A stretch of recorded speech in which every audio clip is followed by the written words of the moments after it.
নমস্কার, অসীমার ফ্যামিলিতে আপনাদের স্বাগত জানাই। চলুন আজ শিব চতুর্দশী সকাল থেকে সন্ধে পর্যন্ত কি কি করলাম সব শেয়ার করছি। এই যে রেডি হয়ে গেছি, মানে মন্দিরে যাব বলে, কিন্তু সকাল থেকে কি কি করেছি, বাড়ির পুজো করেছি। কেউ মিস করবেন না, কেউ স্কিপ করে চলে যাবেন না। অনেক কিছু আছে আমাদের এখানে। আদ্যাপীঠ মন্দিরে গিয়েছিলাম, ওখানে হোমযজ্ঞ হচ্ছিল, জল ঢাললাম, বাড়ির সবাই উপোস করেছি, 4 জনে, ছেলে মেয়ে, আমি, আমার স্বামী। তো কি কি করি সেগুলো আপনারা দেখুন। এই যে দেখুন, সকালবেলা ওর বাবা বাজার করে দিয়ে গেছে। এটা সকালে দুধ, সাবু, চিনি, ওই ঘি, মধু যা লাগে, আর অল্প করেই আমি ফল নিয়ে আসতে বলেছি, কারণ আমাদের বাড়িতে কেউ ফল খেতে চায় না। এইখানে আমার ঘরের পুজো করব, বাকি সব মন্দিরে নিয়ে যাব। আর এই যে দেখুন, সকালবেলা আমি সব পরিষ্কার টরিষ্কার করে সকালে এমনি জাস্ট পুজো দিচ্ছি, কারণ চতুর্দশী তো পাইনি, চতুর্দশী পাবে রাত্রে।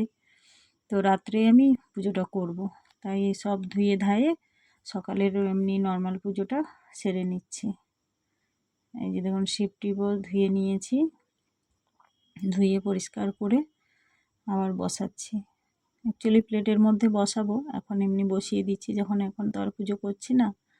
আর এই পাথরটা আমার হাজব্যান্ড আমাকে প্রথমবার ওই ভাইজাকে সমুদ্রে গুড়িয়ে দিয়েছিল, তাই ঠাকুরের সিংহাসনেই আছে। আর এই যে প্লেট সব ধোয়া হয়ে গেছে, ঘটি ফটিও বের করেছি, যাব। যাই হোক, পুজো টুজো হয়ে গেছে, সবাই যেহেতু উপোস করেছি, তাই ছেলের মাঝে মাঝে টুকটাক খাচ্ছে, কিন্তু মেয়ে খাচ্ছে না, তার জন্য রান্নাবান্নাও নেই। তাই একটু ভাবলাম একটুখানি সাজুগুজু করে নিই বলতে নেল পেন্টগুলো হাত থেকে উঠে গেছে, পা থেকে উঠে গেছে, তাই ভাবলাম একটুখানি পরিষ্কার করে ওগুলো লাগিয়ে নিই। একটু আলতাও পরবো, কারণ পুজো এমনি দিনে হোক না হোক, পুজো পাঠ হলে তখন একটুখানি বাঙালি আনা, যেহেতু আমরা বাঙালি, একটু আলতা একটুখানি সেজে গুজে মানে করলে ভালোও লাগে। তাই ওই যে নেল পেন্টগুলো তুলে আবার একটুখানি লাগিয়ে দেবো। আর সত্যি কথা বলতে, ঘরের কাজ বাজ সেরে আর নিজের আর যত্ন হয় না বলা ভুল, যেটুকুন সময় পাই সেটুকুন আবার টিভি বা মোবাইলে সময় চলে যায়। এই যে দেখুন, পরা হয়ে গেছে, লালটাই পরলাম, কারণ লাল সাদা শাড়ি তো পরবো, যার জন্য লালটাই পরলাম। আর এই যে হাতেও পরে নিয়েছি, ডান হাতে আর পরলাম না, ওটা থাক, ওটা বিয়ে বাড়ি টাড়ি হলে তখনই পরি। আর এই যে আলতাটাও পরে নিচ্ছি, কারণ সন্ধে হয়ে আসছে, সন্ধ্যের পরেই আবার মানে আমার আরও বেশি কাজ, কারণ ঘরে ঠাকুর পুজো করা হয়নি, ওগুলো পুজো করতে হবে। আবার যাব, ওর বাবা দোকান থেকে এলে তখন আবার মন্দিরে যাব। আমরা আদ্যাপীঠ মন্দিরেই যাই, দক্ষিণেশ্বর মন্দিরে যাই না, কারণ করোনার আগে পর্যন্ত ঠিক ছিল, করোনার পর থেকে কয়েক বছর বন্ধ হওয়ার জন্য আমরা আর যাই না। আর আদ্যাপীঠটা আমাদের বাড়ির কাছাকাছিই পড়ে, যার কারণে ওখানেই যাই। আর ওখানেও ভীষণ ভিড় হয়। আর একটা জিনিস হয় ওখানে, স্পেশালিটি হোমযজ্ঞ, বিশাল বড় হোমকুণ্ড বানিয়ে হোমযজ্ঞ হয়। এই যে এই শাড়িটা পরবো, চলে ইস্ত্রি করা হয়নি, মারও দেওয়া হয়নি। যাই হোক, শাড়ি বের করে আমি এখানে সব ঠাকুরের আমার সব সাজিয়ে গুছিয়ে সব রেডি করে রেখেছি। এই যে পঞ্চামৃতও বানিয়ে নিয়েছি, দিয়ে তারপরে করব। পঞ্চামৃত বানিয়ে নিয়েছি, শাড়িটা পরে তারপরে সব কিছু করবো, কারণ শাড়ি পরে সব জোগাড়যন্ত্র করলে তেল পড়বে করবে, তাই আমি সব সন্ধেও দিয়ে তারপরে এগুলো সব গুছিয়ে 8টার পরে সব একদম রেডি। শুধু ওই মানে দুধ ঢাললেই হবে, যে বাতি ফাতি সব রেডি করে রেখেছি। আর আমার হাজব্যান্ড এখনও আসেনি বাড়ি থেকে, ও আসলে সব রেডি করব, মানে দিয়েই বেরোবো। মেয়ে বলছে যাবে না, বলছে পরের দিন যাব, পরের দিন জল ঢালবো। তা আমি বললাম অতক্ষণ থাকতে পারবি, ফার্স্ট টাইম ওরকম উপোস করেছিস। এই যে দেখুন, আমি এসব রেডি করে এসে শাড়িটা পরে নিয়েছি, শাড়িটা পরে নিয়ে এবারে চুল টুলগুলো বেঁধে হালকা একটু মেকআপ তো করতেই হবে, যেহেতু বাইরে যাচ্ছি, তো ওটা সেরে নিই। চলুন, এই যে আমার হাজব্যান্ডও চলে এসছে, ছেলে হাজব্যান্ড সব রেডি হয়ে গেছে, তো ওরাও জামা কাপড় সব ছেড়ে আবার নতুন মানে ধোয়া জামা কাপড় দিলাম, সব পরে নিয়েছে। তা বললাম যে সব তো রেডি, চলো এবারে প্রদীপটা জ্বেলে দাও, ধূপটা জ্বেলে দাও, আর আমরা দুধটা ঢেলেই এবারে মন্দিরে বেরিয়ে যাব। আর সত্যি বলতে এবছর এত লেট হয়ে যাবে ভাবতে পারিনি। ওর বাবার বললো যে দক্ষিণেশ্বর 9টা পর্যন্ত খোলা ছিল, যার জন্য ওর বাবা 9টার পরে এলো, তারপরে এত লেট। কারণ আমরা কোনো দিন এত লেটে যাই না। তো যেহেতু ওর বাবা উপোস করেছে, আর এই ত্রিশূলটা আমার শিবের কাছে ছিল না, মানে ছিল না বলতে ফুলের সঙ্গে ফেলে দেওয়া হয়েছে। ওর বাবাকে বললাম যে দোকানেই তো আছে, তুমি একটা ত্রিশূল নিয়ে আসবে, বলে দুটো নিয়ে এসেছিলো, একটা বড় একটা ছোট। তো বড়টা নিলাম না, কারণ ওটা বেমানান লাগবে, আমার তো ছোট্ট শিব, তাই একটা ছোট্ট দেখে ত্রিশূল নিলাম আর বড়টা রেখে দিলাম। কেমন সাজিয়েছি, কেমন করেছি আপনারা কমেন্ট করে জানাবেন। আর পৈতে টইতে দিয়ে সব কিছু আমার রেডি, শুধু ওই দুধ ঢেলে তারপরে বেরিয়ে যাব। দুধটাও রেডি করে আমি রেখেছিলাম, দিয়ে তারপরে শাড়ি টাড়ি পরলাম। আর এইগুলো নিয়ে নিচ্ছি ব্যাগে করে নিয়ে যাওয়ার জন্য। ফল, বেশিরভাগ ফল সবই নিয়ে নিচ্ছি, ওখানে মন্দিরে দিয়ে দেবো। আর এই যে দুধটা কেটেছিলাম, দুধ, দই আর ঘটি, মধু, আর এই যে সিদ্ধি, পৈতে, ঘি সব নিয়ে নিচ্ছি। আর এই বেলপাতা, ফুল অতটা নেই, বেলপাতা আছে এর মধ্যে, এইটাও নিয়ে নেব। আর রাস্তার মধ্যে ফুলের দোকান পড়ে, ওখান থেকে ফুল কিনে নেব বলে তাই এই যে বেরিয়ে পড়েছি। এই যে দেখুন বেলপাতা, আজকের দিনে তো বেলপাতারই অভাব, 3টে করে বেলপাতা পাওয়া খুব মুশকিল। তো যাই হোক, আমাদের এই যে বাড়ির এতে দেওয়া হচ্ছে বেলপাতা, তারপরে দুধটা ঠেলে বেরিয়ে যাব। পুরো ভিডিওটা দেখবেন, আশা করি ভালো লাগবে সবার।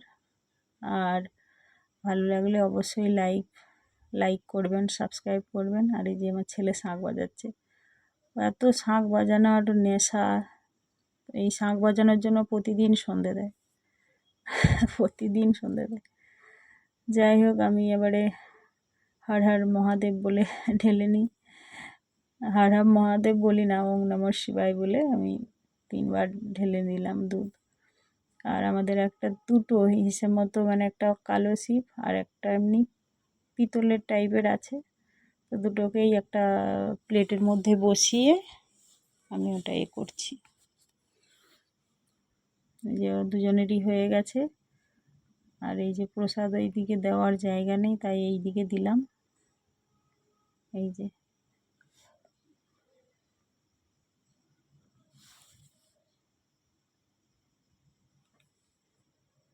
চলুন এবারে বেরিয়ে পড়ি, কারণ অনেক রাত্রি হয়ে গেছে। মেয়ে তো কিছুতেই যাবে না। আর এই যে একটা পাকা চুল উকি দিচ্ছে, আর চোখ মুখ দেখছেন একদম শুকিয়ে গেছে। আর এই যে দেখুন 10টা বাজতে 5 মিনিট বাকি, এত লেট হয়ে যাবে ভাবতেই পারিনি। তো যাই হোক, রাত্রে তো, আর এমনিতেই লেট করেই পেয়েছে চতুর্দশী, আর রাত্রিতেই পুজো, শিবরাত্রি মানে সারা রাত জাগে, 4 প্রহর জেগে জল দেয়, তো অসুবিধা হয় না, জল বা দুধ।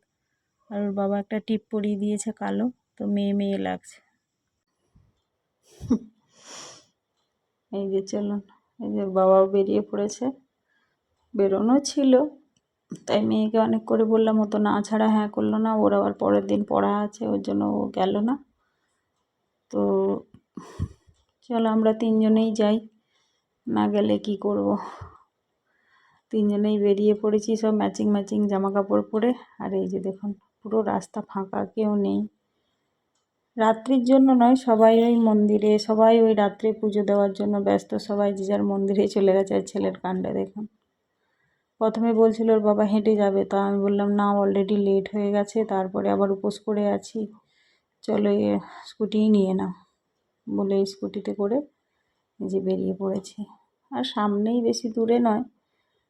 তো এই যে পৌঁছেই গেলাম। আর এখানে এসে দেখুন ভীষণ ভিড়, লোকজন, রাত্রি 10টা বাজে, অনেক মানে কত লোক তো চলেই গেছে। আবার এইখানে সবাই যারা ঢালা হয়ে গেছে তারা আবার ছবি টবি তুলছে, ফটো তুলছে, ভিডিও করছে। আর এখানে মানে এমনি প্রোগ্রামও হচ্ছে, একটা হল আছে, সেখানে প্রোগ্রামও হচ্ছে, কারণ অনেক দূর দূর থেকে তো লোকজন আসে, এখানে রাত্রে থাকে। তার আর যে বছর যেহেতু 2 দিন পড়েছে চতুর্দশী, সেই সন্ধেবেলা কাটবে, তাই যে ছেলের বন্ধুর সঙ্গে দেখা হয়ে গেল। তাই আমরা প্রথমে ভাবলাম সবাই ওই তিলক নিচ্ছে, আমরা তিলক নিয়ে আসি, তারপরে জল ঢালবো। ওখানেও তো ভিড় আছে। আর এইখানটায় দেখুন এই যে হবন হচ্ছে, যেটা বলেছিলাম হোম যজ্ঞ হয়, বিশাল বড় বেদি করে যে সবাইকে টিকা লাগাচ্ছে। তা আমরা বললাম আমাদেরকেও লাগিয়ে দিন, তো ওর বাবাকে লাগালো, তারপরে আবার অন্যদিকে চলে গেল, আমার তো আর লাগানো হলো না। সবার কপালে দেখছি এরকম লাগানো আছে, খুব ভালো লাগছে দেখতে। তা আমি আমাকে বললাম যে আমাকে দিন, সবাই মাথা পেতে আছে যে সবাই চাইছে, যার কারণে হলো না। তারপরে আমি কিছুক্ষণ ওয়েট করলাম, আমি বলি আমি তো নিয়েই তারপরে জল ঢালতে যাব। আর এই যে দেখুন হোম যজ্ঞটা আমি তো লাইভও করেছিলাম, কীরকম এসেছে জানি না, পরিষ্কার কতটা। তো অ্যাকচুয়ালি লাইভ বলতে আমি তো মানে আমার প্রাইভেট লাইভ হয়ে গেছিলো, যার কারণে আমি পরের দিন আবার ওটাকে পাবলিক করলাম। এই যে দেখুন ভিড় দেখুন, লোক ভর্তি। মন্দিরে আবার লাইনের মানে লাইন আছে, যেখানে জল ঢালছে বা দুধ ঢালছে সেখানে আবার লাইন আলাদাভাবে আছে। আর এখানে 4জন পুরোহিত চারদিক থেকে ওই হোমে ওই কি কোনো মন্ত্র বলে দিচ্ছে, সব দাও দাও করে চলছে। আর এটা অখণ্ড কি বলে হোমযজ্ঞ, মানে চতুর্দশী যখন থেকে পেয়েছে আবার পরের দিন যে কাটবে ততক্ষণ একভাবেই হয়ে যাবে। এই যে আমার বাড়ি এসেছে, তো আমি বললাম আমাকেও লাগান। তো উনি বলছে এত ভালো ভালো কপালগুলোকে সব কীরকম করছে, লেপে নিচ্ছে। তো আমি হাসছি তখন। আর এই যজ্ঞটা যে মানে একদম অখণ্ড যজ্ঞ, আর পুরো চতুর্দশী যতক্ষণ নাই কাটে ততক্ষণ হবে। এই যে চলুন হয়ে গেছে, এবারে জলটা ঢেলে আসি, তারপরে আবার আসবো। পুরোটা তো দিতে পারছি না, কারণ অনেক কিছু করেছি, কেউ মিস করবেন না। এই যে আদ্যাপীঠ মন্দির, মায়ের মন্দির তো এখন বন্ধ, তো আরও ফ্রেন্ডসদের সঙ্গে দেখা হয়েছে, আরও অনেক কিছু করেছি। কীভাবে জল ঢাললাম এ করলাম সব কিছু আছে, পরের ভিডিওটাই দেব। কেউ স্কিপ করবেন না, সবাই দেখবেন আর সাপোর্ট করবেন। ভালো লাগলে অবশ্যই একটা লাইক করবেন। আর এই যে দেখুন আমার একটা ফ্রেন্ডের সঙ্গে দেখা হয়ে গেছে, আমার সাবস্ক্রাইবার প্লাস আমার ফ্রেন্ড, খেলার মাঠে ছেলেও খেলে, তো এখানেই বাড়ি ওর, আদ্যাপীঠেই। তো ওর সঙ্গে হঠাৎ করে দেখা হলো, ও বলছে আমি জল টল ঢেলে বেড়াতে যাচ্ছি বন্ধু, মানে ওই কলেজের এখানে তো কলেজ আছে, বিএড কলেজ, তারপরে আরও সব টেকনোলজি কলেজ টলেজ আছে, সব মেয়েরা থাকে, তাদেরকে নিয়ে ঘুরতে বেরিয়েছে। সারা রাত তো জাগবেই ওরা। তো যাই হোক, ভালো লাগলে অবশ্যই একটা লাইক করবেন, সাবস্ক্রাইব করবেন, পাশে থাকবেন। আর এইভাবে চতুর্দশীটা কাটালাম। তবে জল ঢালা বা দুধ ঢালা বলুন, সেগুলো আরও আছে, পরের ব্লগে শেয়ার করব। ভালো লাগলে অবশ্যই একটা লাইক করবেন।